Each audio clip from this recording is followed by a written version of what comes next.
Carlo Alessandro Guidi, the 14th of June 1650 to the 12th of June 1712, Italian lyric poet, was born at Pavia. As chief founder of the well-known Roman academy called l'Academia, he had a considerable share in the reform of Italian poetry, corrupted at that time by the extravagance and bad taste of the poets Giambattista, Marini and Giovanni, Filoteo, Achillini and their school. The poet Guidi and the critic and jurisconsult Gravina checked this evil by their influence and example. The genius of Guidi was lyric in the highest degree. His songs are written with singular force and charm the reader, in spite of touches of bombast. His most celebrated song is that entitled Alla Fortuna, to fortune, which certainly is one of the most beautiful pieces of poetry of the 17th century. Guidi was squint-eyed, humpbacked, and of a delicate constitution, but possessed undoubted literary ability.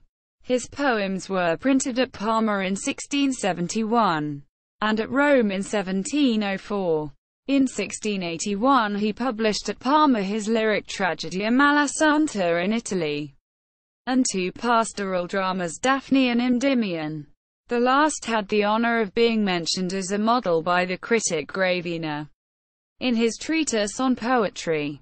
Less fortunate was Guidi's poetical version of the 6 homilies of Pope Clement XI. First as having been severely criticized by the Satanist Satano, and next as having proved to be the indirect cause of the author's death. A splendid edition of this version had been printed in 1712, and, the Pope being then in Castel Gandolfo, Guidi went there to present him with a copy. On the way he found out a serious typographical error, which he took so much to heart that he was seized with an apoplectic fit at Frascati and died on the spot. Guidi was honored with a special protection of Ranuccio II, Duke of Parma, and of Queen Christina of Sweden. This article incorporates text from a publication now in the public domain. Chisholm, Hugh, ed. 1911. Guidi, Carlo Alessandro. Encyclopaedia Britannica. 12. 11th ed. Cambridge University Press.